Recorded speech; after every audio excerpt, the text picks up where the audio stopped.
Good evening sir. Good evening. कुछ पढ़ा था नलिन, जो 3 काम दिए थे इसके अंदर मैंने?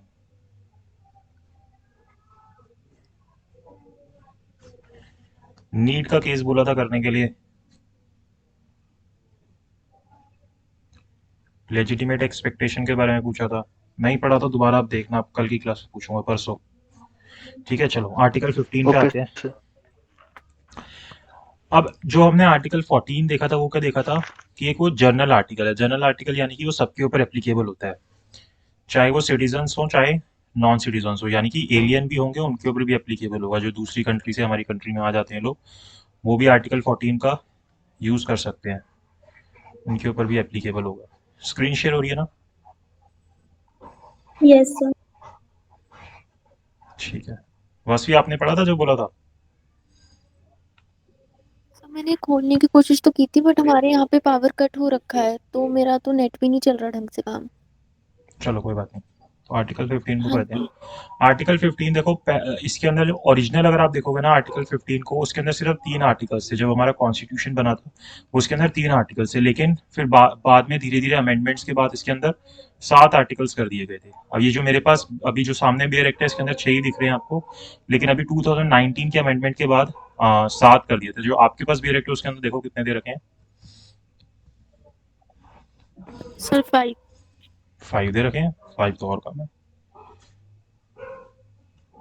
7 होंगे। 6 तो एटलीस्ट होने चाहिए। सर 6 है।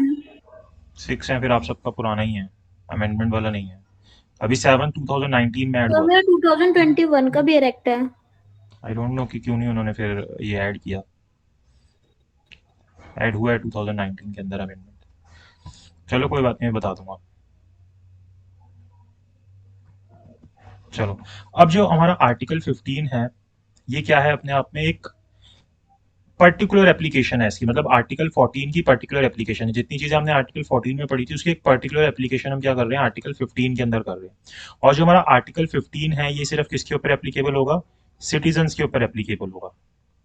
अभी आपको ध्यान रखना है कि कौन कौन से आर्टिकल सिर्फ सिटीजन्स के लिए हैं और कौन कौन से आर्टिकल्स दोनों के लिए। तो हमारा जो पहला आर्टिकल 14 था ये किसके लिए था, दोनों के लिए था। आर्टिकल 15 प्लस आर्टिकल 16 ये दोनों ही सिर्फ सिटीजन्स को एप्लीकेबल है, नॉन सिटीजन्स को इनके अंदर राइट नहीं मिलेंगे। अभी आगे और भी ऐसे आर्टिकल्स आएंगे तो आपको साथ साथ याद रखने की कौन कौन से हैं। प्री के अंदर ये चीज भी पूछी जाती है। तो अब ये जो आर्टिकल 15 है क्या बोलता है, prohibition of discrimination on grounds of religion, race, caste, sex और प्लेस ऑफ बर्थ। अब इसके आर्टिकल 1 से स्टार्ट करते हैं कि क्या बात बोल रहा है। सबसे पहले बोलता है द स्टेट। अब यहाँ पे ये जो स्टेट टर्म है इसको आप अपने जो भी बेरेक्ट है उसके अंदर एनसर्कल कर लो कि इसने पर्टिकुलरली स्टेट बोला है। स्टेट यानी कि गवर्नमेंट, प्राइवेट इंडिविजुअल्स की बात यहाँ पे नहीं की जा रही। स्टेट यानी कि सिर्फ गवर्नमेंट है, प्राइवेट इंडिविजुअल्स की बात नहीं की जा रही। तो जो हमारा क्लॉज 1 है ये सिर्फ स्टेट के रिलेटिंग बात कर रहा है।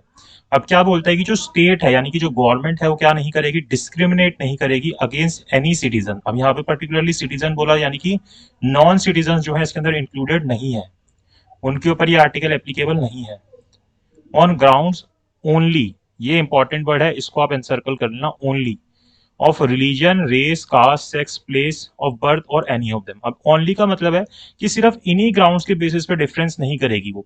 इसके अलावा अगर किसी और बेसिस पे डिफरेंस करना है तो स्टेट गवर्नमेंट को अलाउड है कि वो आपके ऊपर डिस्क्रिमिनेशन कर सकती है, सिटीजन के साथ डिस्क्रिमिनेशन कर सकती है। या फिर अगर उसको कोई डिस्क्रिमिनेशन करना है तो इसके साथ मिल के भी कर सकती है। Solely on ground of religion, race, caste, sex पे नहीं करेगी वो। कि अगर जैसे पर्टिकुलर बोल दे कि इस रिलीजन के लोगों के लिए ये जो प्लेस है सिर्फ इन्हीं लोगों के लिए बनी हुई है, तो ये चीज करना गवर्नमेंट के लिए अलाउड नहीं है। वो बोल दे कि जैसे एक स्कूल बना दिया या एक कोई भी इंस्टीट्यूशन बना दिया, उसके अंदर बोलेंगे सिर्फ हिंदू रिलीजन के लोगों को एडमिशन मिलेगा, तो ये जो करना है ये हमारे आर्टिकल 15 के क्लॉज 1 का वायलेशन है। स्टेट ऐसा नहीं कर सकती। लेकिन इसके अलावा अगर और कोई डिस्क्रिमिनेशन किया जाता है, जैसे अगर बोल दो कि स्टेट गवर्नमेंट बोलती है कि जो मेरे रेजिडेंस के लोग हैं, जैसे जो मेरी स्टेट के अंदर रहते हैं, उनको मैं स्पेशल स्टेटस दूंगा, जैसे स्पेशल कोटा दूंगा एडमिशन के लिए, तो वो चीज जो स्टेट गवर्नमेंट है वो कर सकती है। इनके अलावा अगर आपको किसी और ग्राउंड पे करना है तो वो आप कर सकते हो, अदर देन, मतलब कि इन ग्राउंड्स के बेसिस पे आप डिफरेंशिएशन नहीं कर सकते। और इसके अंदर मेन ये दो वर्ड्स हैं, एक स्टेट है और एक ओनली है, जो आपको वर्ड आर्टिकल 15 क्लॉज 1 के अंदर याद रखने हैं। अब इसके अंदर अब आपके केस, जो सबसे पहला केस आता है, सबसे पहला जो केस आता है वो आता है Nain Sukhdas versus state of UP. Nain Sukhdas versus state of UP. ये कौन से ईयर का केस है? 1953 का केस है। इसके अंदर क्या किया था जो गवर्नमेंट थी, उन्होंने क्या किया, उन्होंने कहा कि सेपरेट इलेक्शंस होंगे उन कम्युनिटी के लोगों के जो पर्टिकुलरली मुस्लिम कम्युनिटी से बिलोंग कर रहे हैं। तो इस चीज को फिर हमारे सुप्रीम कोर्ट ने क्या हेल्ड किया, अनकॉन्स्टिट्यूशनल हेल्ड किया और बोला कि आर्टिकल 15 क्लॉज 1 का वायलेशन है। आप इस तरीके से डिफरेंस नहीं कर सकते, क्योंकि ये जो डिफरेंट है, जो डिफरेंशिएशन आपने किया है वो क्यों हो रहा है, क्योंकि आप यहाँ पे रिलीजियस के नाम पे, रिलीजियस कम्युनिटी के नाम पे डिफरेंशिएशन कर रहे हो। तो इसलिए जो आपका डिफरेंशिएशन है वो नहीं माना जाएगा। देन उसके बाद हमारा जो अगला केस आता है वो आता है स्टेट ऑफ राजस्थान वर्सेस, देखो ये वाला केस, ये दो दो केसेस मैंने बताया इतने इंपॉर्टेंट नहीं है, जो सा इंपॉर्टेंट होगा उसके आगे मैं आपको अपने आप बता दूंगा, उसको अच्छे से याद रखना। State of Rajasthan versus Pratap Singh, और ये केस है 1960 का। इसके अंदर भी इसी तरीके की चीज देखने को मिली। इसके अंदर क्या था कि ना, जैसे कि कुछ पुलिस स्टेशन बनाए गए थे, पुलिस एक्ट 1861 के अंदर एक एरिया के अंदर पुलिस स्टेशन बनाए गए थे। तो वहां पे बोला गया कि जो वहां के इनहेबिटेंट हैं, जो लोग वहां पे रह रहे हैं, उनको एडिशनल कॉस्ट देनी पड़ेगी, क्योंकि उनके लिए हमने एडिशनल पुलिस स्टेशन बनाए गए हैं। लेकिन इसके अंदर जो हरिजन्स हैं, जो हरिजन्स होते हैं और जो मुस्लिम्स होते हैं, उनको ये कॉस्ट नहीं देनी पड़ेगी।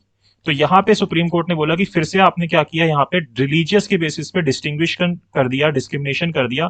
इसलिए ये जो बात आपने बोली है कि अलग से कॉस्ट पे करनी पड़ेगी, ये अनकॉन्स्टिट्यूशनल है और इसको हम नहीं मानेंगे, आर्टिकल 15 क्लॉज 1 का वॉयलेशन माना जाएगा। देन अब आपका एक इंपॉर्टेंट केस आता है,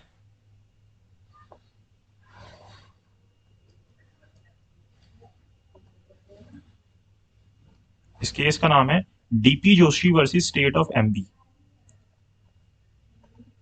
DP Joshi versus state of MP. इसके अंदर क्या हुआ था, अब देखो ये पुराना केस है, उस वक्त हम मध्य प्रदेश नहीं बोलते थे, मध्य भारत की चीज चलती थी। 1955 का केस है। इसमें ना जो मध्य प्रदेश था उसने क्या किया था, उनकी जो स्टेट मेडिकल कॉलेज थे, उन्होंने बोला कि जो नॉन मध्य भारत स्टूडेंट्स होंगे, यानी कि जो मध्य भारत से बिलोंग नहीं करते होंगे, उनको हम जो है एडमिशन नहीं देंगे कॉलेजेस के अंदर, अनटिल एंड अनलेस हमारे पास कुछ सीट ना बच जाए। अगर एक्स्ट्रा सीट होगी तो हम बाहर के बच्चों को दे देंगे, अदरवाइज हम बेसिकली जो एडमिशन है वो क्या देंगे, रेजिडेंस के बेसिस पे देंगे, जो हमारे स्टेट के रेजिडेंस होंगे। तो यहां से जो मेन चीज शुरू हुई रेजिडेंस की, वो ये आई, सुप्रीम कोर्ट ने बोला कि आपने ये जो पांच, अगर आप पूरे आर्टिकल 15 को देखोगे ना, वहां पे आपको कहीं पे भी रेजिडेंस वर्ड नहीं मिलेगा। तो यानी कि आप जो डिस्क्रिमिनेशन है, जो मैंने आपको वर्ड बताया था ओनली, तो सिर्फ उन्हीं बेसिस पे करोगे। अब यहाँ पे आपने किस बेसिस पे डिस्क्रिमिनेशन कर दिया, रेजिडेंस के बेसिस पे कर दिया। तो सुप्रीम कोर्ट ने बोला कि ये जो आपने डिफरेंशिएशन किया ना, ये वैलिड है, कि जो आपने रेजिडेंस के बेसिस पे कि आपने स्पेशल एग्जाम्पशन दी है अपने स्टूडेंट्स को, अपने जो आपके रेजिडेंस है, तो ये माना जाएगा। क्यों? क्योंकि यहाँ पे आपने प्लेस ऑफ बर्थ नहीं बोला, प्लेस ऑफ बर्थ के लिए मना किया गया। प्लेस ऑफ बर्थ और रेजिडेंस में फर्क होता है, इसको हमने समझा था पहले भी। तो यहाँ पे आपने सिर्फ रेजिडेंस के बेसिस पे किया है, यानी कि आपके यहाँ पे जो कुछ टाइम बच्चा रहा है, उसको आप पर्टिकुलर एग्जाम्पशन दे रहे हो अपनी मेडिकल सीट के अंदर। तो ये हमारे आर्टिकल 15 का वॉयलेशन नहीं माना जाएगा। और इवन ये तो कंपलसरी है कि आप अपनी किसी पर्टिकुलर, अगर आप एरिया के अंदर एजुकेशन को बढ़ाना चाहते हो, अपनी स्टेट में लोगों को डेवलप करना चाहते हो, तो आप वहां पे उनको कुछ रिजर्वेशन दे सकते हो। अब जैसे आप देखोगे कि अगर आप किसी और स्टेट के एग्जाम देने जाते हो, तो वहां पे उनको रेजिडेंशियल स्टेटस का फायदा मिलता है। ये मैंने लास्ट में भी बताया था। तो वो यही चीज है कि आपको रेजिडेंस के बेसिस पे आर्टिकल 15 के वायलेशन को नहीं माना जाएगा। और वो जो इस बेसिस पे, रेजिडेंस के बेसिस पे क्लासिफिकेशन किया जाता है, वो इंटेलिजिबल डिफरेंशिया भी होता है, रीजनेबल क्लासिफिकेशन भी होता है वो आपका, जो हमने आर्टिकल 14 के अंदर पढ़ा था।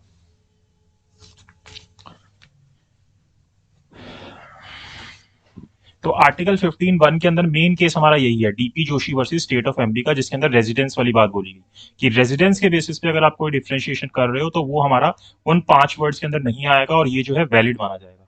यहां तक समझ आया? कोई डाउट है किसी को? क्लियर है सर। क्लियर है। ठीक है। स्नेहा, आपको समझ आया? Yes, sir, it's clear. ठीक है, देन हम आगे आते हैं। आर्टिकल 15(1) के अंदर यही चीजें हैं, इससे ज्यादा कुछ नहीं समझना। अब देखो, कॉन्स्टिट्यूशन में ना इतने केसेस है, कोई लिमिट नहीं है केसेस की, तो जितना कम हो सके उतना अच्छा है, जितना कम से कम पढ़े।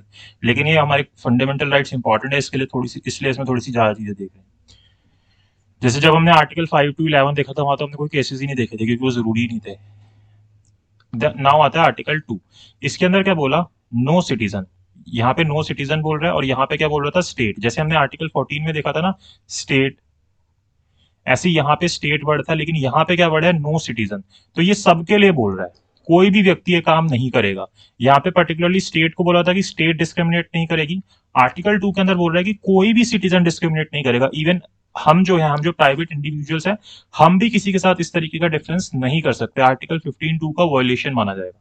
तो ये बातें तो सेम है, ओनली वर्ड यहाँ पे भी आ रहा है कि religion, race, caste, sex, place of birth और any of them be subject to any disability, liability, restriction और कंडीशन विद रिगार्ड टू, कि आप इन तरीके की रेस्ट्रिक्शंस नहीं लगा सकते। अब जैसे मान लो मैं किसी से ये डिफ्रेंशिएशन करता हूँ, मैं जैसे अपने पास किसी को जॉब के लिए बुलाता हूँ और बोलता हूँ एक बच्चे के 90% मार्क्स आए हैं और एक बच्चे के 85% मार्क्स आए हैं, मैंने कहा कि मैं इसको रखूंगा लेकिन इसको नहीं रखूंगा, तो क्या ये मैंने जो डिफ्रेंशिएशन किया या डिस्क्रिमिनेशन किया, क्या ये सही माना जाएगा? यस सर, क्यों सही माना जाएगा? क्योंकि सर ये 5 जो ग्राउंड्स हैं उनके बेसिस पे नहीं है। इनके बेसिस पे नहीं है, और एक ये रीजनेबल क्लासिफिकेशन हो रही है कि आप इनको अलग कर सकते हो। आप टैलेंट के बेसिस पे डिफरेंशिएशन कर रहे हो, इन चीजों पे नहीं कर रहे। रिलीजन पे, रेस पे, कास्ट पे, सेक्स पे, प्लेस ऑफ बर्थ पे, इनके ऊपर आप नहीं कर रहे हो। तो यहाँ पे आप टैलेंट के बेसिस पे एक तरीके से डिफरेंशिएशन करो। लेकिन मैं ऐसे करता कि मेरे पास एक बच्चा आया और मैंने बोला कि तू कौन से रिलीजन का है? अच्छा, तू मुस्लिम रिलीजन का है, इसलिए मैं तेरे को रख लेता हूँ। तू हिंदी रिलीजन का है, इसलिए मैं नहीं रखता। तो ये जो क्लासिफिकेशन अगर मैं कर देता या डिस्क्रिमिनेशन में कर देता, तो वो क्या माना जाता? वायलेशन ऑफ आर्टिकल 15(2) माना जाता, और ये डिफरेंशिएशन मैं नहीं कर सकता अगर इस तरीके से डिफरेंशिएशन कर रहा हूं तो। ठीक है, अब यहाँ पे पर्टिकुलरली किन किन चीजों के लिए बोला गया कि आप नहीं करोगे ये डिस्क्रिमिनेशन इन इन ग्राउंड्स के ऊपर। इसके अलावा अगर आपके पास कोई ग्राउंड है तो आप कर सकते हो, लेकिन इन ग्राउंड्स पे नहीं करोगे आप। क्या? कि आप किसी को भी किसी शॉप में आने से नहीं रोक सकते। क्यों? क्योंकि ये क्या होती है? पब्लिक प्लेस होती है। तो जितनी भी पब्लिक प्लेसेस है वहां पे आने से आप नहीं रोक सकते किसी को। पब्लिक रेस्टोरेंट्स है, जैसे जिस वक्त हमारा कॉन्स्टिट्यूशन बना था उससे पहले हमें ये चीजें बहुत देखने को मिलती थी। जैसे जो हरिजन होते थे उनके साथ बहुत ज्यादा डिस्क्रिमिनेशन किया जाता था, कि इनको नॉर्मल मार्केट में नहीं घूमने दिया जाता था, नॉर्मल रेस्टोरेंट्स में साथ बैठ के खाने नहीं दिया जाता था। तो उन चीजों को रोकने के लिए हमने इस आर्टिकल को ऐड ऑन किया कि किसी भी होटल में जाने से किसी को नहीं रोकोगे, या प्लेस ऑफ पब्लिक एंटरटेनमेंट में जाने से नहीं रोकोगे। कि किसी मॉल में अगर आप जा रहे हो तो मॉल में आपकी एंट्री रोक दी, या थिएटर में रोक दिया आपको, या जो कोई भी इस तरीके की चीजें जो पब्लिक एंटरटेनमेंट की है, किसी भी व्यक्ति को हम नहीं रोक सकते, उसके साथ डिस्क्रिमिनेट नहीं कर सकते, सिर्फ और सिर्फ इस बेसिस पे कि वो अलग धर्म का है, अलग रेस का है, अलग कास्ट का है, अलग सेक्स का है, या अलग प्लेस ऑफ बर्थ का है। कि जो हम ऐसे बोल रहे कि जो उत्तर प्रदेश में पैदा हुआ उसको हम यहाँ पे नहीं घुसने देंगे, या उसको हम हॉस्पिटल में सर्विसेज नहीं देंगे, तो वो चीज हम नहीं कर सकते। प्लेस ऑफ बर्थ के बेसिस पे भी हम कोई डिफरेंस नहीं कर सकते।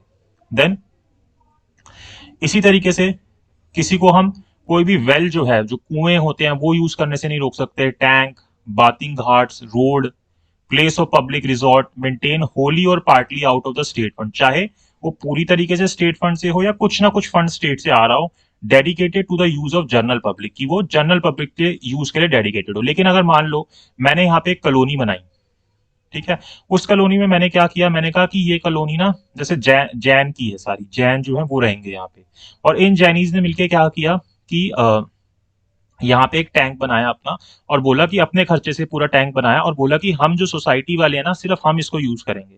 तो क्या ये आर्टिकल 15 क्लॉज 2 का वायोलेशन है? No sir. No sir. क्यों?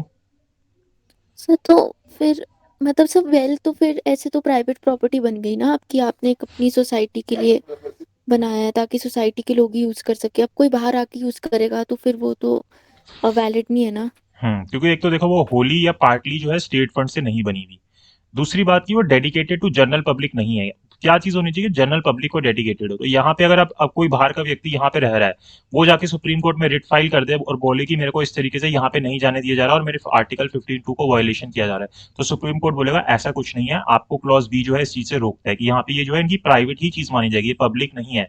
हाँ, अगर ये टैंक बाहर होता और इन लोगों ने नहीं बनाया होता और ये सब यहाँ से पानी ले रहे होते और फिर आपको रोकते यहाँ से, तो आपके आर्टिकल 15(2) का वायलेशन होता और हम आपको फिर ये आपका राइट दिलाते। तो इसके अंदर यही चीज है, इसके अंदर ज्यादा कुछ है नहीं सेकंड में, तो जो हमें बात याद रखनी है, बस हमें थोड़ा सा याद रखना है कि इन बेसिस पे करते हैं और इन चीजों को नहीं रोक सकते। देन आर्टिकल 3 आता है, यहाँ तक जो है हमारे जब ओरिजिनली कॉन्स्टिट्यूशन बना था यहीं तक था ये आर्टिकल 15, फिर बाद में धीरे धीरे ऐड हुआ था। जब हम कॉन्स्टिट्यूशन पढ़ते हैं ना, तो हमेशा पार्लियामेंट यानी कि लेजिस्लेचर और सुप्रीम कोर्ट की लड़ाई होती है। कहीं ना कहीं आप देखोगे सुप्रीम कोर्ट कुछ बोलेगा, पार्लियामेंट बोलेगा अच्छा ऐसा, सुप्रीम कोर्ट बोलेगा, पार्लियामेंट कुछ बोलेगा, तो हमेशा कुछ ना कुछ फाइट चलती रहती है। तो ये सब जो एडिशंस होते हैं ना, मेनली अमेंडमेंट्स होते हैं, वो इसलिए ही होते हैं। ये लेजिस्लेचर कुछ करता है, मतलब पार्लियामेंट कुछ करता है, सुप्रीम कोर्ट बोलता है तूने तो गलत कर दिया, फिर लेजिस्लेचर बोलता है मैंने कैसे गलत कर दिया, मैं अमेंडमेंट करके इसको ठीक कर दूंगा। फिर कहीं पे होता है सुप्रीम कोर्ट बोलता है कि तू ये अमेंडमेंट ही नहीं कर सकता, कहीं पे बोलता है मैं नहीं कर सकता, तो वो यही बेसिस देता है कि मैंने बेसिक स्ट्रक्चर चेंज नहीं किया। तो ये कहीं ना आपको ये दिखती रहेंगी चीजें। तो इसलिए ही ये जो जितने भी आर्टिकल्स आगे ऐड हुए ना, इसलिए ही हुए। अभी उनको देखते हैं, पहले आर्टिकल 15 के क्लॉज 3 को देखते हैं, ये क्या बोलता है, नथिंग इन दिस आर्टिकल। अब ये जो है ना, इसकी एक्सेप्शन शुरू हो गई पहले दो की, ये मेन दो आर्टिकल्स है हमारे जो क्लॉज 1 और क्लॉज 2 हैं। अब उनकी जितनी भी एक्सेप्शन है ये आपको आगे मिलती जाएंगी। तो पहली एक्सेप्शन दी कि nothing in this article shall prevent a state from making any special provision for women and children, की आपको जो मतलब स्टेट है उसको नहीं रोकेंगे ये दोनों आर्टिकल्स, किस चीज से, कि वुमेन्स या चिल्ड्रंस के लिए कोई स्पेशल लॉ बनाने से, कोई स्पेशल प्रोविजंस बनाने से, उस चीज से नहीं रोकेंगे उनको। ऐसा क्यों है, वुमेन्स और चिल्ड्रन को क्यों नहीं रोकते, क्योंकि बेसिकली देखा जाए तो वुमेन्स जो होती हैं उनका जो फिजिकल स्ट्रक्चर है वो गॉड ने ही अलग क्रिएट किया है, हम उसमें कुछ नहीं कर सकते। अब जो प्रॉब्लम्स उन्हें फेस करनी पड़ती है, मैटरनल प्रॉब्लम्स उन्हें फेस करनी पड़ती है, वो एक नॉर्मल पर्सन को नहीं फेस करनी पड़ती। तो कुछ ना कुछ डिसएडवांटेजेस उनके पास होती है, जो कि उनको नॉर्मल जो मेन होते हैं उनसे ज्यादा स्ट्रगल करना पड़ता है लाइफ के अंदर। तो इसलिए ये बेसिस हमने यहाँ पे रख दिया। इसी तरीके से चिल्ड्रंस के लिए भी रखा गया, क्योंकि जो चिल्ड्रंस होते हैं, अगर आप छोटे बच्चे देखोगे तो काफी ज्यादा उनको किन चीजों में इंडल्ज किया जाता है कि वो चाइल्ड लेबर बने शुरू से ही, या इन चीजों के अंदर रहे। तो इसलिए इन प्रोविजंस को यहाँ पे डाला गया। और यहीं पे हमारा एक बहुत ही लैंडमार्क केस आता है। इस केस के अंदर आप बताना क्या हुआ था, फेमस केस है Joseph shine versus union of India. सुना होगा आपने केस, किसी ने भी नहीं सुना?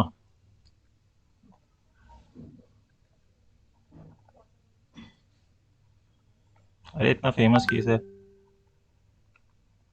Joseph shine versus union of India, और ये 2018 का ही केस है, रीसेंट है, काफी ज्यादा न्यूज में भी रहा था उस वक्त।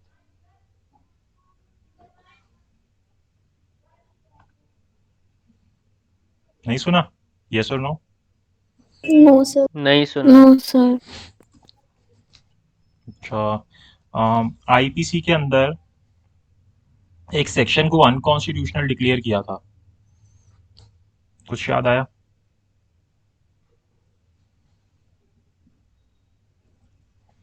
अडल्ट्री कौन से सेक्शन में आता है कॉन्स्टिट्यूशन में? Sir IPC 497। तो उसको अनकॉन्स्टिट्यूशनल डिक्लेयर किया था इसी केस के अंदर, Joseph shine versus union of India. और वो यही बोला था कि ये हमारे आर्टिकल 15(1), आर्टिकल 14, आर्टिकल 21 का वायलेशन है। और ये वायलेशन कैसे है 497, कोई बता सकता है? अब तो बता दिया कि अडल्ट्री के ऊपर है, तो ये तो आपने रीजन पढ़ा होगा कहीं ना कहीं कि अडल्ट्री जो है उसको अनकॉन्स्टिट्यूशनल क्यों किया, आईपीसी में से उसको क्यों रिमूव किया गया।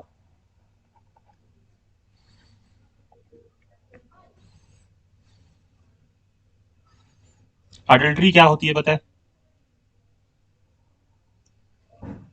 Yes sir. क्या ऑफेंस होता था इसके अंदर, किसके अगेंस्ट ये ऑफेंस होता था? सर मैन के अगेंस्ट में होता था, वुमेन के अगेंस्ट में नहीं होता था। ठीक है, तो यानी कि हम एक तरीके से क्या कह रहे हैं यहाँ पे कि और यहाँ पे क्या होता था कि जैसे इसमें बेसिकली होता ये था कि जैसे अगर ये ए है और ये इसकी वाइफ बी है और ये सी एक थर्ड पर्सन है, ये मैन है, अब ये हस्बैंड है तो ये भी मैन होगा और ये वुमेन होगी।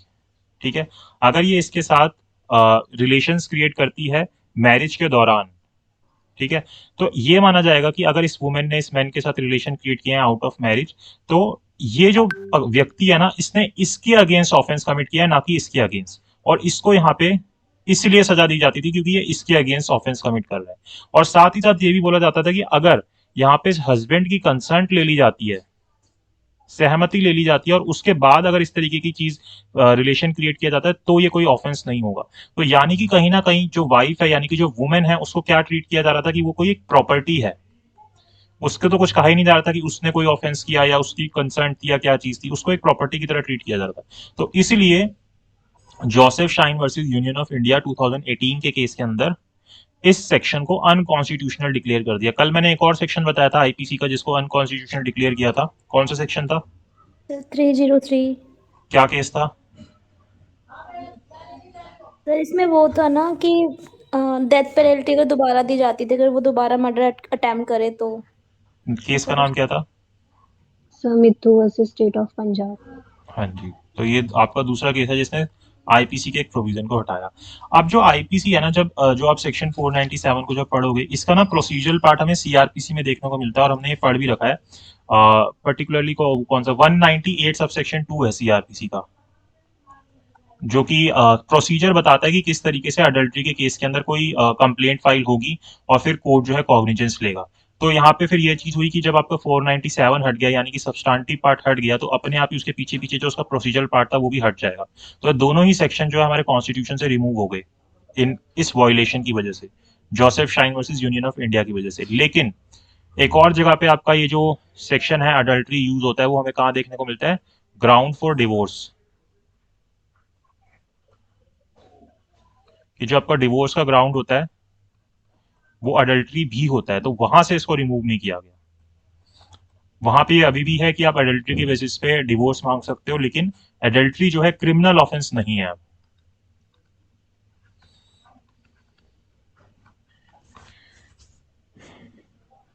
ठीक है, यहां तक कोई डाउट है किसी को? सही है। आर्टिकल क्या कहते हैं 2 में ये डिसेबिलिटी और लाइबिलिटी एग्जैक्टली क्या मतलब बना? कौन से वाला? सही है, आर्टिकल 15 का जो वो अच्छा, है ना। एनी हाँ ऑफ जी, them be subject to any disability, liability, restriction और कंडीशन विद रिगार्ड टू, कि किसी भी व्यक्ति के साथ ना उसको किसी भी तरीके से डिसेबल या उसके अगेंस्ट कोई लायबिलिटी या कोई रेस्ट्रिक्शन या कोई भी कंडीशन नहीं लगाई जाएगी उसके साथ।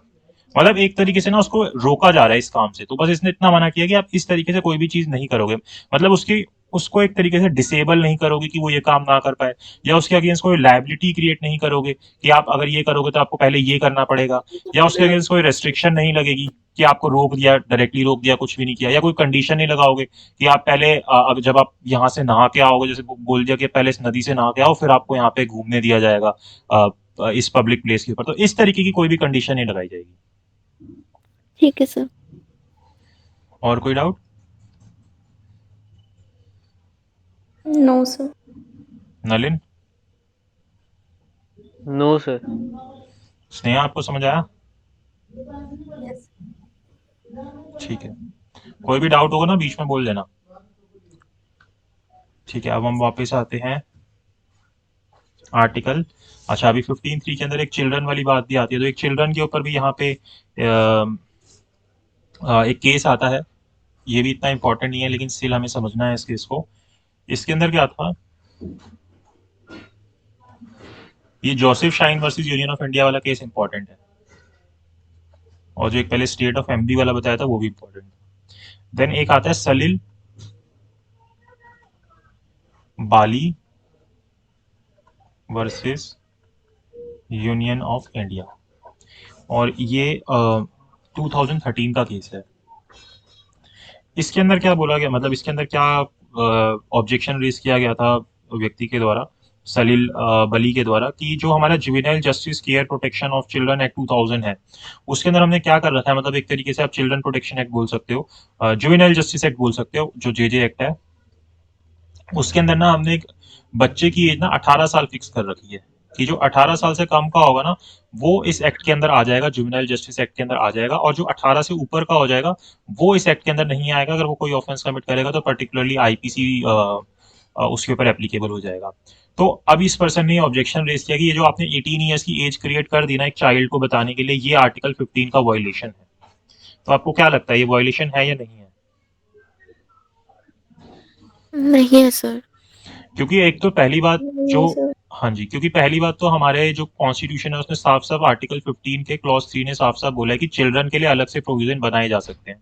और चिल्ड्रन की हमने हर जगह पे एज कितनी रख रखी है, जो 18 साल से नीचे का होगा उसको हम चिल्ड्रन बोलते हैं, इसलिए हमने जुवेनाइल जस्टिस एक्ट के अंदर ये इंक्लूड किया। और इसके अलावा ना हमने जो इंटरनेशनल कन्वेंशन है, जिसको हम convention of the rights of the child बोलते हैं, जिसके आर्टिकल 1 के अंदर बच्चों की एज 18 साल रखी गई है, हमने उसको भी साइन कर रखा है, मतलब हम जो इंटरनेशनली उसका भी पार्ट है, तो वहां पे भी एज 18 है, हमने भी एज 18 रख रखी है। और ये जो एज है ये ऐसे ही नहीं फिक्स की गई है, जितने भी डॉक्टर्स होते हैं जो कि चाइल्ड साइकोलॉजी को पढ़ते हैं या बिहेवियर देखते हैं बच्चों का, उन्होंने इस चीज को फिक्स किया कि 18 के बाद एक जो ह्यूमन होता है वो अडल्ट हो जाता है, उसके नेचर के अंदर फर्क आ जाता है, तो उस तरीके से हमने इस एज को 18 को फिक्स किया था। तो इसलिए ये कोई भी वायलेशन नहीं है आर्टिकल 15 का या हमारे कॉन्स्टिट्यूशन का, 18 ईयर्स वाली जो एज है। तो सलील बाली वर्सेस यूनियन ऑफ इंडिया के अंदर ये चीज आई थी। तो ये आर्टिकल 15(3) के अंदर हमें इतनी चीजें पढ़नी है। ठीक है, यहां तक कोई डाउट है तो बता दो, फिर हम आर्टिकल 15(4) पे आते हैं। No sir. ठीक है,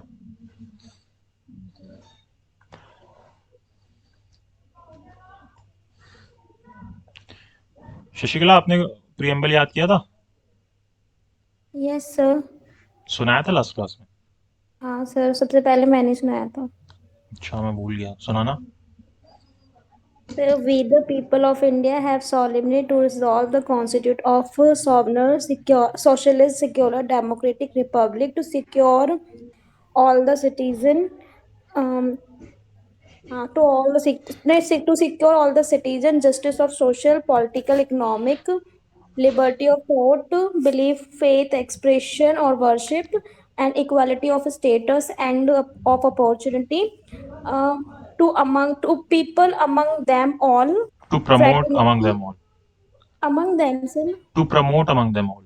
Acha, okay. To promote among them all fraternity to assuring the dignity of the individual, unity and integrity, or to the Indian Constituent Assembly तो on this day integrity of what? 26. Integrity किसकी? Integrity of Sir, integrity and unity of the people. किसकी? People की थोड़ी ना है। Sir, integrity and unity. Sir, nation. Sorry, nation का. Sorry. ठीक हाँ, है, और फिर in our constituent assembly this 26th day of November 1949 do hereby adopt, enact and give to ourselves this constitution. ठीक है। अब हम आते हैं आर्टिकल 15(4) के ऊपर।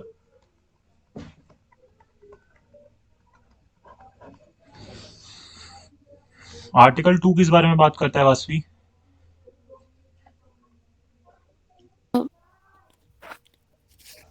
सर दोबारा से रिपीट करूंगे। आर्टिकल 2 किस बारे में बात करता है?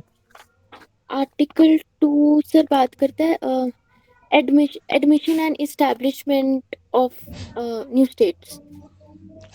बुक में से देखा है ना? नहीं सर, नहीं वो मम्मा आ गए थे, खाने के लिए पूछ रहे हैं।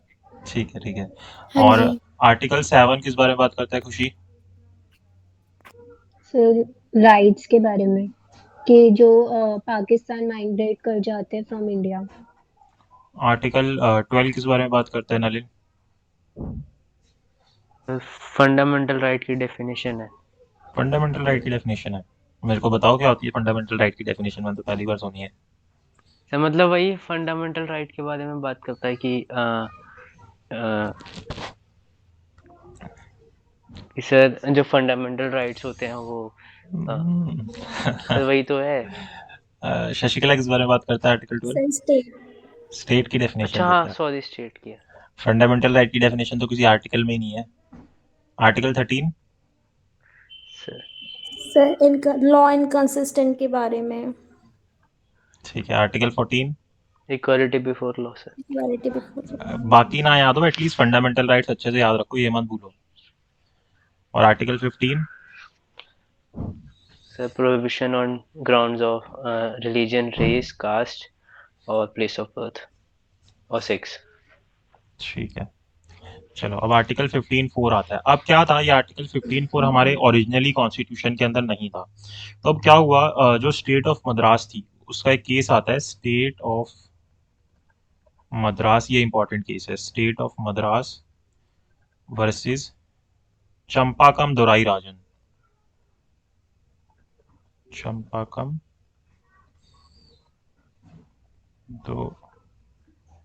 दोराई राजम। और ये तभी का केस है जब हमें राजन है, एम नहीं है, एन है, राजन है, 1951 का केस है। यानी कि अभी हमें एक तरीके से कह सकते हो कि आज़ादी मिली थी, कॉन्स्टिट्यूशन नया नया बना ही था। इस केस में था क्या कि जो स्टेट ऑफ मद्रास थी ना, वो वहीं के जो मेडिकल इंजीनियरिंग कॉलेज थी वहाँ के अंदर ना कुछ रिजर्वेशन दे रही थी। और वो रिजर्वेशन किस बेसिस पे दे रही थी, कम्युनिटी के बेसिस पे दे रही थी कि इस कम्युनिटी के बच्चों को एडमिशन मिलेगा कुछ प्रोपोर्शन के अंदर और दूसरों को नहीं मिलेगा। तो यहाँ पे सुप्रीम कोर्ट ने बोला, और सुप्रीम कोर्ट ने बोला कि आप जो है ना आर्टिकल 15 का वायोलेशन कर रहे हो, क्योंकि आप जो है डिस्क्रिमिनेशन कर रहे हो। और किस बेसिस पे कर रहे हो, कहीं ना कहीं रिलीजन के बेसिस पे आप ये, रिलीजन रेस कास्ट के बेसिस पे आप ये डिस्क्रिमिनेशन कर रहे हो। तो गवर्नमेंट यहाँ पे अपनी बात रखती है कि हम तो आर्टिकल 46 को फॉलो कर रहे हैं। आर्टिकल 46 बोलता है कि जो स्टेट है वो जो भी वीकर सेक्शन है उसके लिए कुछ लॉ बना सकता है, सोशल जस्टिस के लिए कुछ काम कर सकता है। तो यहाँ पे सुप्रीम कोर्ट ने बोला कि आप तो डीपीएसपी की बात कर रहे हो, और डीपीएसपी क्या है, सिर्फ डायरेक्टिव पॉलिसीज हैं। आप डायरेक्टिव पॉलिसीज को फॉलो करते हुए कहीं कभी भी फंडामेंटल राइट्स को वायलेट नहीं कर सकते। तो इसलिए ये जो आप कर रहे हो ये अनकॉन्स्टिट्यूशनल है और आप नहीं कर सकते। तो पहली चीज ये बोली गई। एंड देन इसी तरीके का एक और केस आया, लेकिन वो तो बिल्कुल भी इंपॉर्टेंट नहीं है। वहां पे ना जो सर एक बार फिर से समझा दो। नहीं समझ आया ये वाला, नहीं आया सर। और किसी को आ गया सर। आ गया सर। आगे सर। इसके अंदर ये था, स्टेट ऑफ मद्रास उसी चंपाकम दोराई राजन के अंदर जो स्टेट गवर्नमेंट थी वो कुछ रिजर्वेशन दे रही थी। किस बेसिस पे, मतलब स्टेट इंजीनियरिंग कॉलेजेस के अंदर, जो मेडिकल कॉलेजेस या इंजीनियरिंग कॉलेजेस होते हैं उनके अंदर, कि एक पर्टिकुलर कम्युनिटी के बच्चों को एडमिशन मिलेगा। तो अब जो बच्चे थे वो पहुंच गए सुप्रीम कोर्ट। सुप्रीम कोर्ट ने बोला कि आप आर्टिकल 15 का वायोलेशन कर रहे हो। तो स्टेट गवर्नमेंट ने बोला कि हम तो आर्टिकल 46 को फॉलो कर रहे हैं, डीपीएसपी को, जो कि हमें बोलता है कि हमें सोशल जस्टिस करने के लिए, मतलब जो वीकर सेक्शन है सभी के लिए हम लॉ बना सकते हैं, या हमें उस चीज को प्रमोट करना है, ये बोलता है आर्टिकल 46। तो सुप्रीम कोर्ट बोलता है कि वो आप डीपीएसपी की बात कर रहे हो, वो सिर्फ डायरेक्टिव पॉलिसीज होती हैं। तो आप डायरेक्टिव पॉलिसीज को फॉलो करने के लिए फंडामेंटल राइट को वायलेट नहीं कर सकते। इसलिए जो आपने रिजर्वेशन की हुई है वो क्या है, अनकॉन्स्टिट्यूशनल है, वो नहीं मानी जाएगी। अभी समझ आया। Yes sir. फिर इसी तरीके का एक और केस आया, वो बिल्कुल भी इंपॉर्टेंट नहीं है, केस का नाम क्या है हमें उससे मतलब नहीं है। उसके अंदर इस तरीके का था कि ना कुछ लैंड मांगी जा रही थी गवर्नमेंट से कि वो पर्टिकुलरली हरिजन कॉलोनी बनाएंगे और वहां पे हरिजन लोगों को जगह देंगे। तो यहाँ पे भी सुप्रीम कोर्ट ने बोला कि फिर से आप यही कर रहे हो कि रेस, कास्ट, रिलीजन, इन सब बेसिस पे आप डिफरेंस कर रहे हो, तो ये नहीं होगा। तो यहाँ पे पार्लियामेंट ने बोला यार ये तो हमको हर चीज में रोक देते हैं, हम कुछ भी काम करते हैं। तो इन्होंने कहा कि अब हम एक नया अमेंडमेंट करेंगे, हम अमेंडमेंट ले आएंगे। तो यहाँ पे देखा आपने सुप्रीम कोर्ट और लेजिस्लेचर की कहीं ना कहीं, जहां पे भी सुप्रीम कोर्ट मना करेगा, लेजिस्लेचर कहीं ना कहीं कोशिश करेगा कि हम उन चीजों को करें जो हमें मना की जा रही है। तो यहाँ पे फिर इस केस के बाद इस केस के बाद जो मेनली यही वाला केस है, state of Madras versus चंपाकम Dorai राजन, हमारे कॉन्स्टिट्यूशन के अंदर फर्स्ट अमेंडमेंट आई, सबसे पहली अमेंडमेंट आई, जो कि अमेंडमेंट 1951 जिसको हम बोलते हैं, 1951 के अंदर सबसे पहली अमेंडमेंट आई। और हमारा आर्टिकल कौन सा ऐड हुआ, आर्टिकल 15 का क्लोज 4 ऐड हुआ सबसे पहली बार। अब ये क्लोज 4 क्या बोलता है, इसको हम पढ़ते हैं। ये समझ आया कि क्लोज 4 कैसे ऐड हुआ था।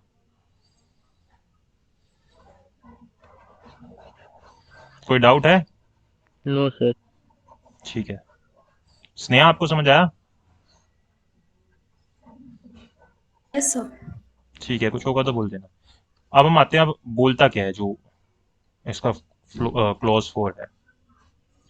नथिंग इन दिस आर्टिकल, भाई ये सुप्रीम कोर्ट हमें मना कर रहा था, कहते हैं तो अब हम आपको बताते हैं, हम अपना नया इसको अमेंड ही कर देंगे।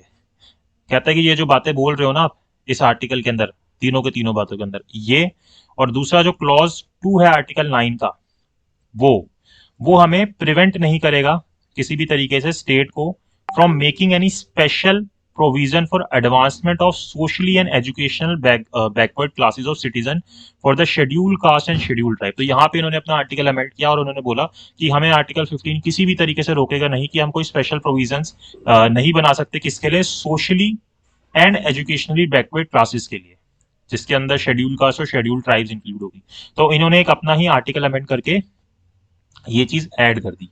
अब हमें यहाँ पे ध्यान रखना है कि ये जो आर्टिकल 4 ऐड हुआ, ये अपने आप में क्या है, एक अनेबलिंग आर्टिकल है। एक मिनट रुको,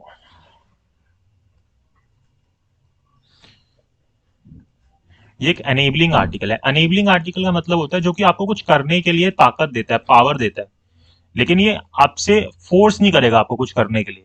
यानी कि अब मैं क्या करूं, सुप्रीम कोर्ट में रिट फाइल करूं, क्योंकि फंडामेंटल राइट तो हम रिट के थ्रू एनफोर्स कराते हैं, और बोलूं कि मेरे लिए ना आप रिजर्वेशन करो या मेरे लिए कोई लॉ बनाओ, क्योंकि मैं पर्टिकुलर इस कास्ट से या बैकवर्ड क्लास से बिलोंग करता हूं, और मैं रिट फाइल करता हूं और बोलता हूं कि आर्टिकल 15(4) के थ्रू स्टेट गवर्नमेंट को डायरेक्शन दी जाएगी वो इस तरीके से लॉ बनाए।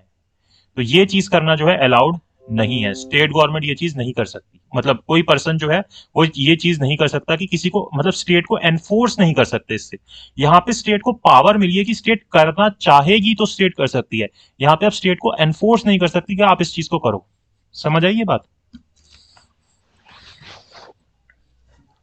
तो मतलब उसके डिस्क्रिप्शन के ऊपर है कि वो करे हाँ या नहीं। हाँ, वो डिस्क्रिप्शन के ऊपर है।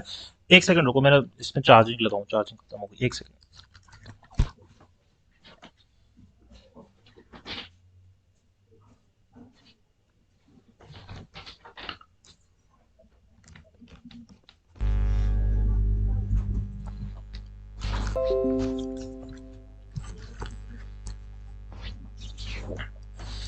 तो वो उसकी डिस्क्रिप्शन के ऊपर है इसकी। अगर स्टेट गवर्नमेंट बनाना चाहती है तो बनाएगी, नहीं बनाना चाहती तो नहीं बनाएगी। आप उसको फोर्स नहीं कर सकते कि आप 15(4) को यूज करके आप हमारे लिए लॉ बनाओ। ठीक है, ओके सर। तो 15(4) की एक तो ये बात हो गई, ये अनेबलिंग है। दूसरी बात कि अब ये इसके अंदर लिखा हुआ है कि वो जो जिनके लिए बनेगा वो कौन होने चाहिए, socially and educationally backward class होनी चाहिए।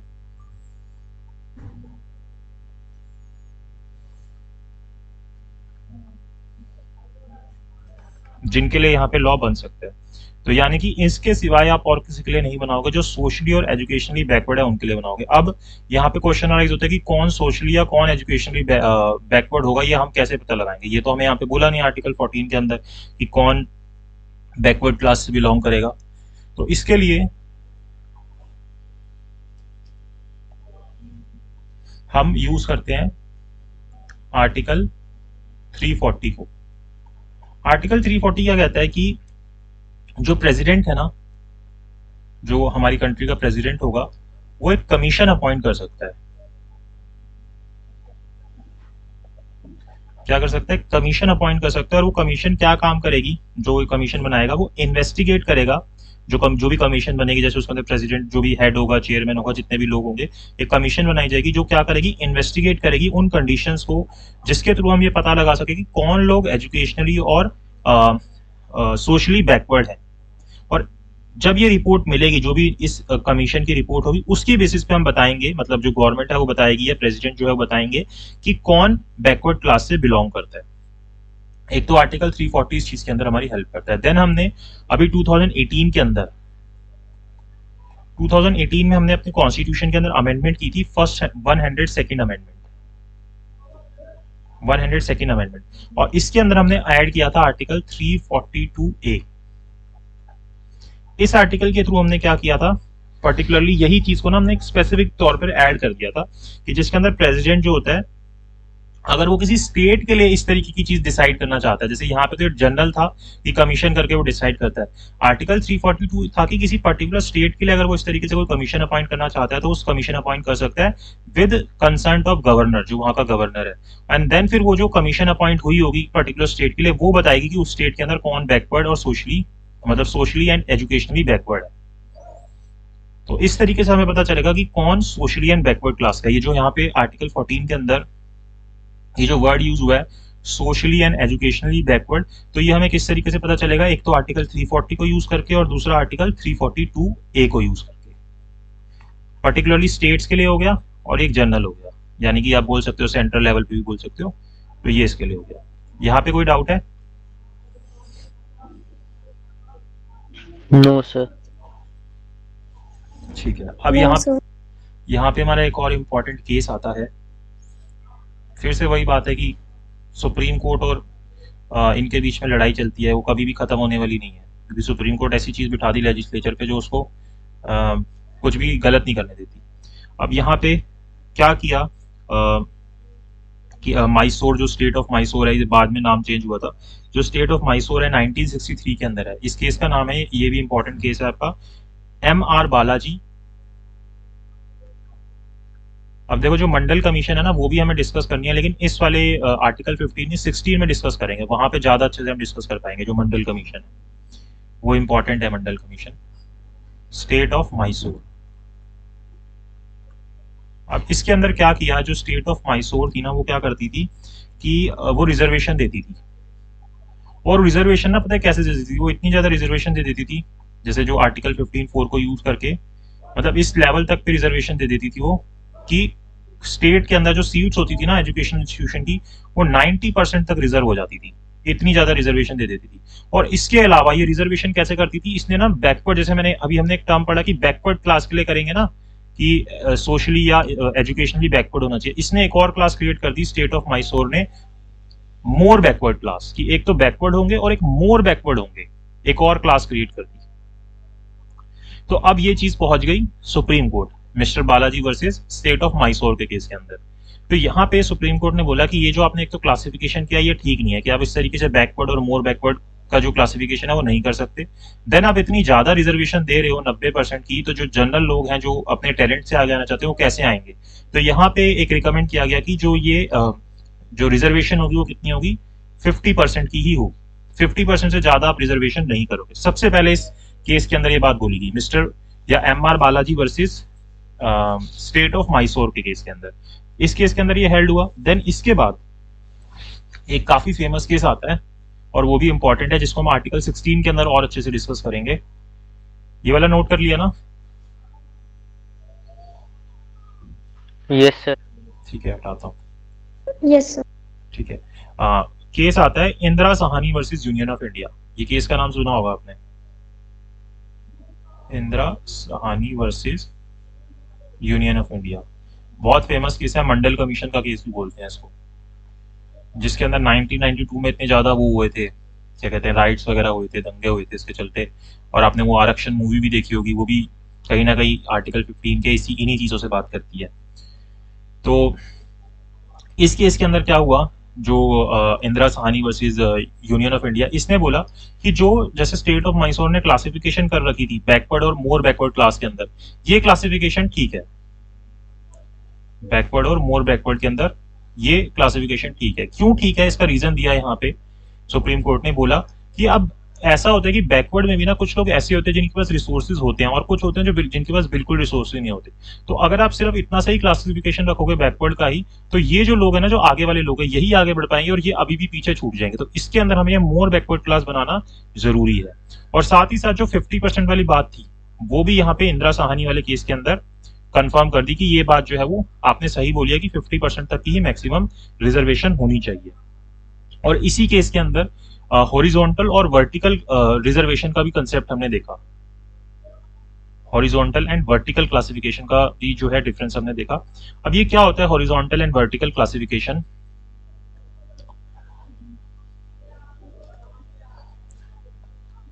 रिजर्वेशन जो होता है, जैसे हमने देखा कि रिजर्वेशन हम ऐसे करते हैं, SC को देंगे सीट, ST को देंगे, फिर OBC को देंगे, और फिर कुछ जनरल के लिए रखेंगे। तो ये जो हम क्लासिफिकेशन कर रहे हैं ना, ये कैसा क्लासिफिकेशन है? वर्टिकल है। कि हम ये क्लासिफिकेशन कर रहे हैं, वर्टिकल कर रहे हैं, कॉलम्स एक तरीके से देखो तो वर्टिकल कॉलम्स बन रहे हैं। तो ये कैसा क्लासिफिकेशन है? वर्टिकल क्लासिफिकेशन है। जब आपकी सीट लिखी आती है कहीं पे भी, आप देखते हो ऐसे लिखा आएगा, जैसे मैंने तो इसको हॉरिजॉन्टल में लिख दिया, रुको मैं आपको ऐसे करके लिख के दिखाता हूँ।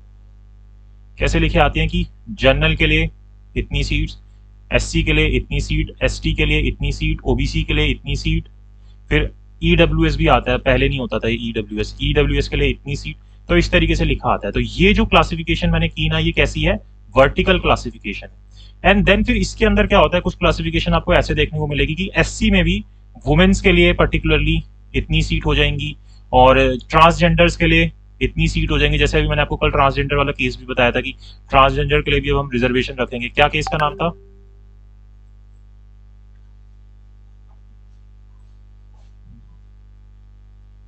अरे सर बोलिए,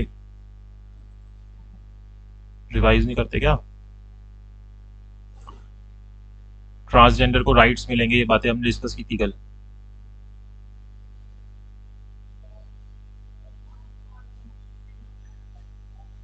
sir MLSA versus union of India 2014 का केस। उसके अंदर हमने बात की थी। तो ट्रांसजेंडर्स को मतलब इन्हीं के अंदर आगे हम सीट्स दे रहे हैं। जनरल के तो ये जनरल में तो क्लासिफिकेशन होती भी नहीं, जनरल का तो कुछ नहीं होता, उसको जो आखिरी में बचती है वो मिलती है। उसके बाद इनके लिए रिजर्वेशन होती है कि SC को इतना परसेंट, ST को इतना परसेंट, OBC को इतना, EWS को इतना, PWD को इतना, ऐसे करके क्लासिफिकेशन होती है। उसके अंदर भी फिर आप आगे और क्लासिफिकेशन कर देते हो कि जो SC वुमेन है, SC वुमेन को इतनी सीटें मिलेंगी इसके अंदर, ST वुमेन को इतनी सीटें मिलेंगी, या OBC ट्रांसजेंडर जो होंगे उनको इतनी सीटें मिलेंगी। तो ये जो आपने ये वाला क्लासिफिकेशन किया ना, ये क्या हो रहा है, हॉरिजॉन्टल क्लासिफिकेशन हो रहा है, हॉरिजॉन्टल रिजर्वेशन हो रहा है आपका। और ये जो आप कर रहे हो, ये जो वाला जो क्लासिफिकेशन कर रहे हो, ये कैसा है, वर्टिकल है। तो एक छोटा मोटा क्वेश्चन पूछ सकते हैं कि वर्टिकल या हॉरिजॉन्टल क्या होता है, या जो SC जो है वो हॉरिजॉन्टल है या वर्टिकल है, या कौन से केस के अंदर ये क्लासिफिकेशन आया था। तो ये चीज आपको पता होनी चाहिए। यहाँ पे कोई डाउट है? No sir. No sir. ठीक है। देन एक क्वेश्चन आता है, ये जो यहीं से सॉल्व होता है आर्टिकल 15 के अंदर ही, जैसे कि अगर कोई जनरल कैटेगरी की कोई वुमेन है और वो किसी SC से मैरिज कर लेती है, यानी कि SC क्लास के अंदर मैरिज कर लेती है, तो क्या इस जनरल जो कैटेगरी की वुमेन है, इसको जो कोटा होगा, SC कोटा जो होगा, या फिर इसको SC सीट से अगर इलेक्शन लड़ना है, तो क्या ये वुमेन लड़ सकती है जो जनरल कैटेगरी की होगी? इसने मैरिज जो है किसी SC हस्बैंड से किया, मतलब SC बॉय से की है।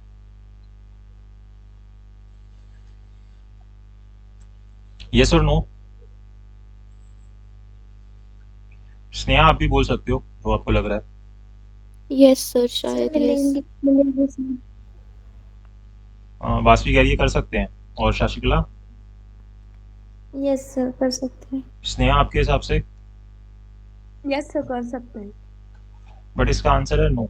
यहाँ पे हमारे दो केसेस आते हैं कि अगर ऐसे जनरल कैटेगरी की वुमेन जो होती है, अगर वो SC के अंदर शादी करती है तो उनको ये कोटा जो है नहीं मिलता। दो केसेस आते हैं यहाँ पे हमारे। एक आता है doctor Nilima versus dean PG students AP agriculture university का, बहुत बड़ा नाम है इसका, डॉक्टर नीलिमा करके आप याद कर सकते हो, डॉक्टर नीलिमा वाला। तो इसके अंदर यही होता है कि एक हायर कास्ट गर्ल जो होती है, एक बॉय से शादी करती है जो कि शेड्यूल ट्राइब का होता है, तो वहां पे उसको रिजर्वेशन के बेनिफिट्स नहीं मिलते जो शेड्यूल ट्राइब के होने चाहिए। और दूसरा केस आता है मीरा कंवरिया वर्सेस सुनीता का केस। इसके अंदर एक अपर हाई कास्ट हिंदू गर्ल जो होती है वो शेड्यूल कास्ट के बॉय से मैरिज करती है, तो यहाँ पे जो उसकी शादी होती है उसके फैमिली मेंबर्स तो मान लेते हैं, लेकिन बाकी पूरी सोसाइटी के अंदर नहीं माना जाता। तो यहाँ पे फिर ये होता है कि जो SC कैटेगरी से इलेक्शन लड़ना है, जो सीट मिलनी है उसको, वो नहीं मिलेगी। तो ये जो बेनिफिट होता है ये अवेलेबल नहीं होता। ये दोनों केसेस के अंदर बोला गया था, और ये केसेस पुराने केसेस हैं, 1993 के, 2006 के केसेस हैं। तो उस वक्त ये चीज मना करती थी कि ये तरीके का बेनिफिट नहीं लिया जा सकता। बट सर सर मैरिज होने के केसेस बाद के तो नाम बोलना था। एक करके बोलो, मैं कुछ बात नहीं समझ रही। सर मैं बोलती केसेस के नाम रिपीट करेंगे। हाँ, एक है डॉक्टर नीलिमा वर्सेस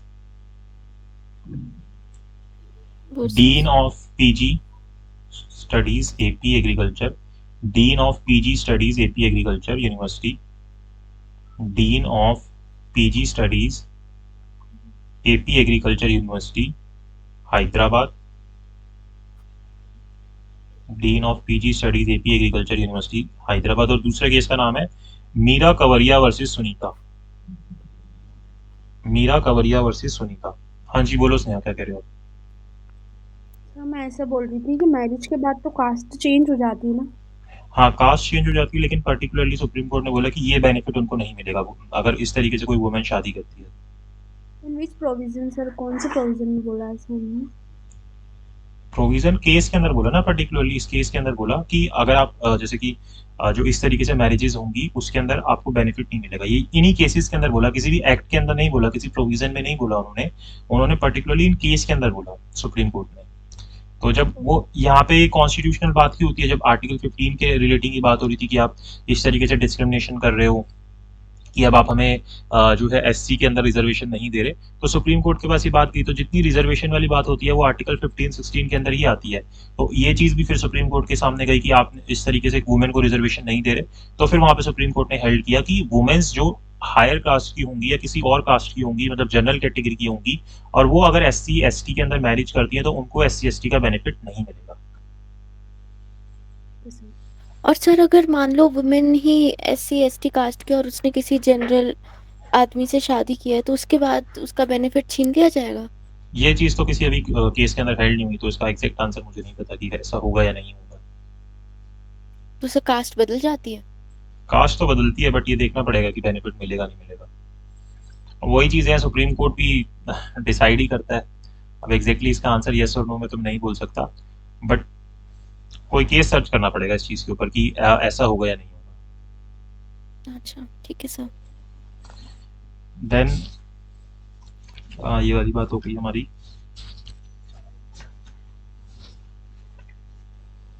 अब ये जो इंदिरा साहानी वाला केस था ना,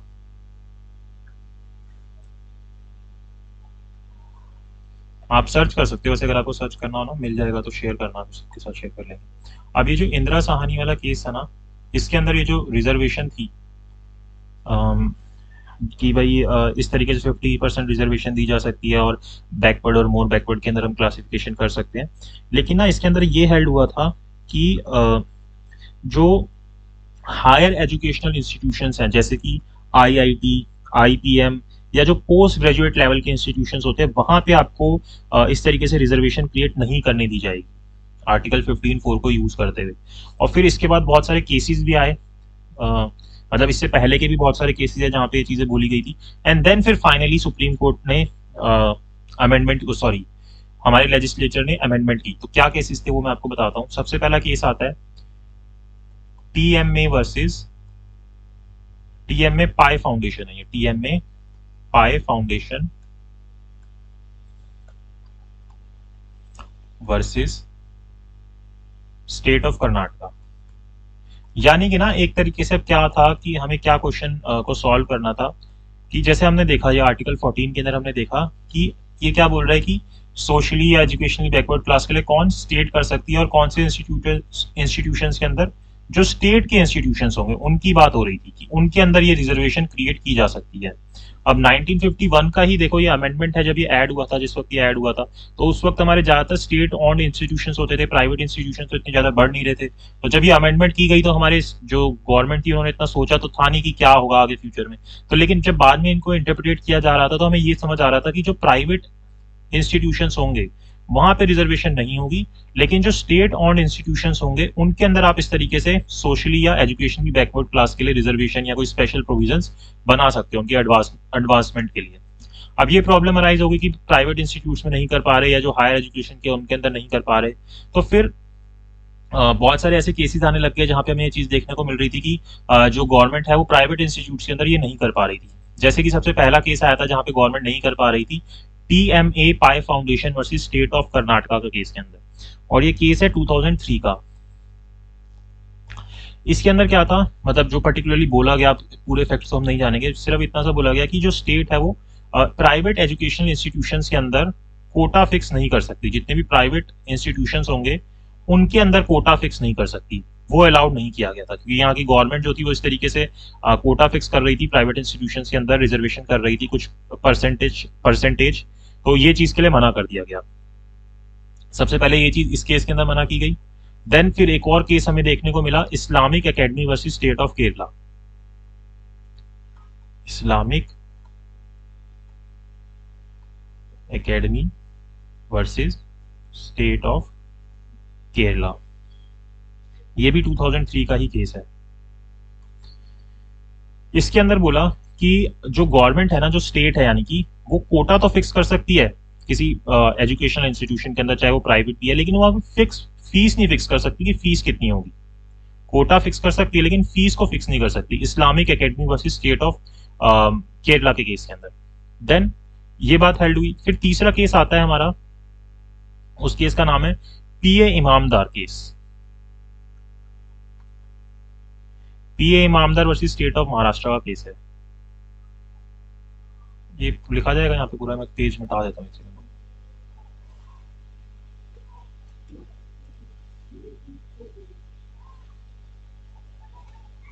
PA Inamdar versus state of Maharashtra, ठीक है। और ये वाला जो हमारा केस था ये था 2005 का। तो अभी देखो जो इस्लामिक अकेडमी वाला केस था उसके अंदर सुप्रीम कोर्ट ने बोल दिया कि आप रिजर्वेशन कर सकते हो, मतलब कोटा फिक्स कर सकते हो, लेकिन फीस नहीं फिक्स करोगे। फिर से इस केस के अंदर जो पीए इमामदार वाला केस था, इसके अंदर ये वाला जो केस था इस्लामिक अकेडमी वाला, इसको ओवर रूल कर दिया, जो इसकी बातें थी इसको गलत ठहरा दिया और बोला कि स्टेट जो है वो प्राइवेट जो इंस्टीट्यूशन है उनके अंदर ये चीज जो है नहीं कर सकती। तो अब ये प्रॉब्लम बार बार फेस हो रही थी इनको, जो मतलब स्टेट थी। तो इन्होंने क्या किया, 93rd अमेंडमेंट लेके आए, 93rd अमेंडमेंट लेके आए कॉन्स्टिट्यूशन के अंदर। जैसे पहली अमेंडमेंट के अंदर आर्टिकल 4 को ऐड किया था, 93rd अमेंडमेंट कौन से ईयर के अंदर आई थी, 2005 के अंदर ही आई थी। और इसके अंदर उन्होंने क्या किया, आर्टिकल 15 के अंदर क्लॉज 5 को ऐड किया। अब जब आप क्लॉज 5 को पढ़ोगे ना तो आधा तो आपको सेम मिलेगा, लेकिन इसके अंदर एक वर्ड का फर्क मिलेगा, जो मेन फर्क मिलेगा आर्टिकल के क्लॉज 4 से, वो दिखाता हूं आपको। ये देखो ऊपर की बातें जो है ना, यहाँ से एक तो पहले ये बात होगी कि यहाँ तक हटा दो इसको, यहाँ से कि स्टेट को आप प्रिवेंट नहीं करोगे कोई स्पेशल प्रोविजंस बनाने के लिए किसी advancement of socially and educationally backward class of citizens या शेड्यूल्ड ट्राइब्स के लिए, ट्राइब्स के लिए, सब चीजें वही सेम मिलेगी। फिर यहाँ से देखो, यहाँ से आपको मिलेगा इंक्लूडिंग प्राइवेट एजुकेशनल इंस्टीट्यूशन। तो यहाँ पे उन्होंने अपने लिए कंफर्म कर दिया कि जितने भी प्राइवेट एजुकेशनल इंस्टीट्यूशंस हैं यहाँ के लिए भी हम जो है लॉ प्रोविजंस बना सकते हैं, यानी कि अगर कोई कोटा बनाना है, कोई रिजर्वेशन करनी है तो यहाँ के लिए भी हम कर सकते हैं। तो ये 2005 के अमेंडमेंट के बाद इन्होंने इसके अंदर ऐड कर दिया जो ये 5 था। तो ओरिजिनली हमने देखा था कि 3 ही क्लॉज थे आर्टिकल 15 के अंदर, लेकिन क्लॉज 4, क्लॉज 5, ये तो सबसे पहला अमेंडमेंट इसी का हुआ 1951 में। देन 2005 के अंदर ये अमेंडमेंट हुआ जिसके अंदर हमने प्राइवेट इंस्टीट्यूशंस के ऊपर भी ये चीज एप्लीकेबल कर दी कि जो स्टेट है वो क्या कर सकती है, ये क्या कहते हैं, रिजर्वेशन या कोटा सिस्टम लेके आ सकती है। और अब ये वाला जो हमारा आर्टिकल है, आर्टिकल 19(1) क्लॉज जी, ये बोला कि इससे इसका भी कोई फर्क नहीं पड़ेगा, मतलब कि जो ऊपर हमारा आर्टिकल है यानी कि क्लॉज 1, 2 और 3 वो, और आर्टिकल 19(1) जी, इन सबको आप ये नहीं बोलोगे कि इसके कारण ये अनकॉन्स्टिट्यूशनल हो रहा है अगर किसी प्राइवेट इंस्टीट्यूशन के ऊपर इस तरीके से कोटा बनाया जाएगा। आप कैसे, देखो जब 19(1) जी को हम पढ़ेंगे ना तो वहां पे बोला गया कि हम कोई भी बिजनेस प्रोफेस कर सकते हैं, हमें कोई नहीं रोकेगा। तो यहाँ पे मान लो कोई एक जैसे ए पर्सन है, वो गया एक कॉलेज के अंदर, वो बोलता है कि इस कॉलेज के अंदर आपने ना एससी के लिए सीट रिजर्व कर रखी है जिस कारण से मुझे एडमिशन नहीं मिल पाया और इसके कारण मैं अपना प्रोफेशन प्रोफेस नहीं कर पाया, जैसे मैं डॉक्टर नहीं बन पाया और मैं नहीं कर पाया ये काम। तो वो बोलेगा कि मेरा आर्टिकल 19(1) जी वायलेट हो रहा है। तो यहाँ पे इसने सीधा मना कर दिया कि मुझे आर्टिकल 19(1) जी से मतलब ही नहीं है, आप उसके अंदर मत आना मेरे पास, मैं पहले ही बता रहा हूँ कि मैं प्राइवेट इंस्टीट्यूशन के अंदर भी ये काम कर सकता हूँ, तो मैं वहां पे कोटा रख सकता हूँ। और जो आर्टिकल 15 के ही 1, 2, 3 में बोला है वो भी मेरे को कोई फर्क नहीं पड़ रहा, उससे मैं यहाँ पे पहले ही मना कर रहा हूँ कि उसके लिए भी मेरे पास मत आना, ठीक है। तो मैं प्राइवेट एजुकेशन इंस्टीट्यूशंस के अंदर भी एसटी, एससी या कोई भी बैकवर्ड क्लास है जो सोशली एडवांसमेंट, उनकी एडवांसमेंट के लिए मैं कुछ भी प्रोविजंस बना सकता हूँ, यानी कोटा रख सकता हूँ। लेकिन यहाँ पे मैंने क्या किया, मैंने ना अपना जो कॉन्स्टिट्यूशन का सेक्युलर नेचर है, सेक्युलर का मतलब क्या होता है, रिलीजन सारे इक्वल होंगे सर। कि मैं किसी भी रिलीजन को फेवर नहीं करूंगा, उस चीज को मैंने अपने सेव रखा। कैसे कि other than minority education institution refer to in clause 1 of article 30, की जो माइनॉरिटी एजुकेशन इंस्टीट्यूशंस हैं जो भी हम आगे पढ़ेंगे आर्टिकल 30 क्लॉज 1 के अंदर, उनके ऊपर ये बात एप्लीकेबल नहीं होगी, यानी कि उनके अंदर मैं रिजर्वेशन या कोटा या कोई उनके लिए स्पेशल प्रोविजंस नहीं बना पाऊंगा। बाकी सभी इंस्टीट्यूशंस के लिए मैं ये काम कर पाऊंगा, चाहे वो प्राइवेट हो चाहे वो गवर्नमेंट ओन्ड हो। ये बात समझ आई, यहाँ पे कोई डाउट है?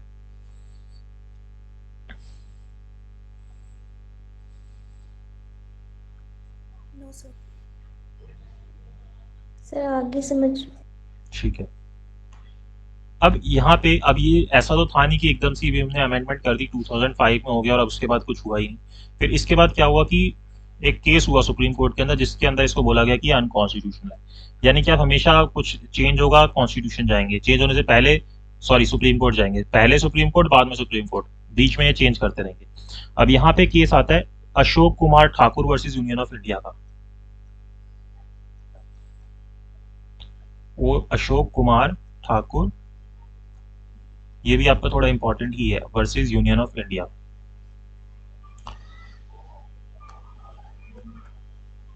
का केस है। इसके अंदर ना पहले तो ये ऑब्जेक्शन रेज किया गया कि ये जो आपने आर्टिकल 15(4) को ऐड किया है ना, ये हमारे ना बेसिक स्ट्रक्चर को हिला रहा है। जो जैसे हम देखते हैं कि जब हम अमेंडमेंट करेंगे आर्टिकल 368 के अंदर, हम बार बार देखते हैं कि हमें बेसिक स्ट्रक्चर को चेंज नहीं करना अपने कॉन्स्टिट्यूशन के, तो ये ना हमारे कॉन्स्टिट्यूशन के बेसिक स्ट्रक्चर को चेंज कर रहा है आर्टिकल 15(4). तो सुप्रीम कोर्ट ने हेल्ड किया ये तो बात आपकी ठीक नहीं है, ये कोई भी हमारे इस तरीके से बेसिक स्ट्रक्चर को चेंज नहीं कर रहा। दूसरी बात यहाँ पे ना एक चीज और आई कि जो मतलब जो ये जो ओबीसी होते हैं ना, ओबीसी के लिए पर्टिकुलरली एक चीज आई कि ओबीसी के अंदर हम ना सभी के लिए रिजर्वेशन नहीं रखेंगे, इसके अंदर जो क्रीमी लेयर होगी उनको निकाल देंगे। अब क्रीमी लेयर से आप क्या समझते हो? सर मतलब ओबीसी कैटेगरी में भी जो थोड़ी वेल ऑफ होगी हाँ, उसको निकाल देंगे। अब इसके लिए ना जब आर्टिकल 16 पढ़ेंगे ना, उसके अंदर और डिटेल में पढ़ेंगे कि क्रीमी लेयर का मतलब क्या है। क्रीमी लेयर का मतलब यहाँ पे ये हो जाता है कि जैसे कोई आईएएस बन गया, कोई आईपीएस बन गया, कोई ग्रेड ए की कैटेगरी की जॉब में लग गया, तो फिर वो ओबीसी नहीं रहेगा, वो क्रीमी लेयर के अंदर आ जाएगा और उसको फिर वो ये सब कोटा वगैरह नहीं मिलेगा। फिर इनकम भी सेट की गई है, जिसकी इनकम 8 लाख से ऊपर हो साल की, वो सब चीजें उनको और डिटेल में क्रीमी लेयर की जो डेफिनेशन है वो आर्टिकल 16 के केस के अंदर ही पढ़ेंगे हम, जब और इसको डिटेल में पढ़ेंगे। बाकी यहाँ पे इतना ही है कि ये जो चीज है इसके अंदर ये एक और एक्स्ट्रा चीज हेल्ड हो गई कि ये जो रिजर्वेशन है एससी और एसटी के लिए तो कोई मतलब नहीं है कि आप क्या हो, आप कुछ भी हो, कोई फर्क नहीं पड़ता।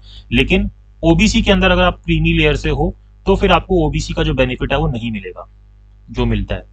तो ये चीज यहाँ पे हेल्ड हुई और बोला गया कि ये जो अमेंडमेंट की गई है आर्टिकल 15(4) के अंदर, सॉरी 5 के अंदर, ये कॉन्स्टिट्यूशनल है जो बात हुई थी। ठीक है, मैंने बार बार 4 लिख रहा हूँ, ये 5 है सर, बार बार 4 बोल रहा हूँ, 5 है। तो ये जो है हमारी चीज कॉन्स्टिट्यूशनल है। यहाँ तक कोई डाउट है?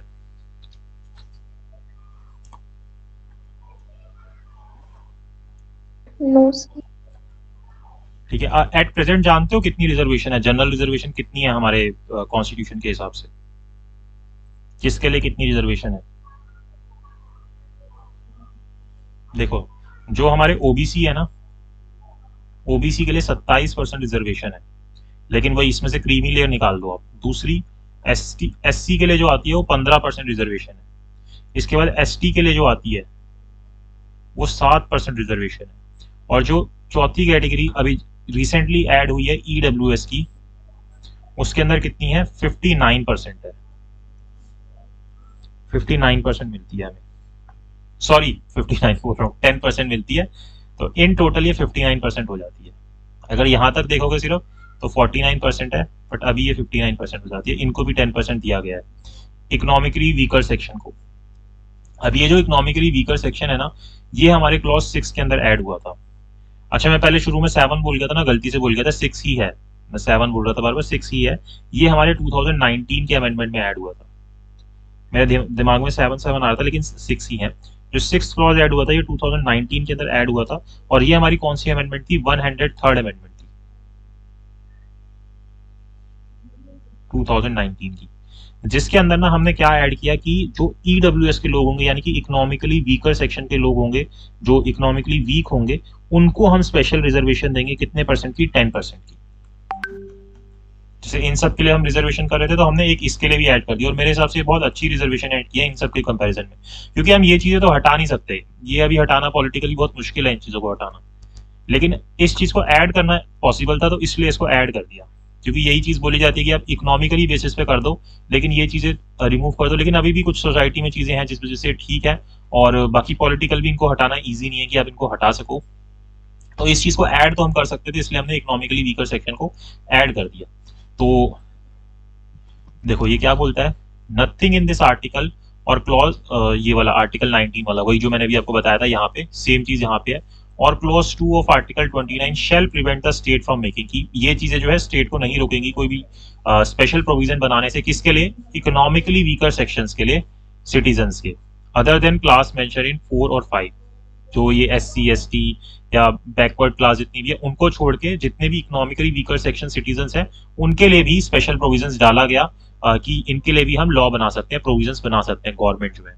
Then any special provision for the advancement of economically weaker section of citizen other than class mentioned in clause 4 or 5, जो दोनों अभी हमने पढ़े थे, insofar as such special provisions relate to their admission to education institution including private education institution whether aided or unaided by the state other than minority education institution referred in clause वही सब बातें यहाँ पे repeat कर रहा है, which in case of reservation would be in addition to existing reservation and subject to maximum 10%, तो इनको maximum 10% तक देंगे of the total seats of each category. For the purpose of this Article 16, economically weaker section shall be such as may be notified by the state government. अब कौन होंगे economically weaker section, वो state government बताएगी कि किसकी कितनी income होगी, किसकी कितनी चीज होगी. तो ये जो है हम एडिशनल 10% रिजर्वेशन दे रहे हैं इसके अंदर.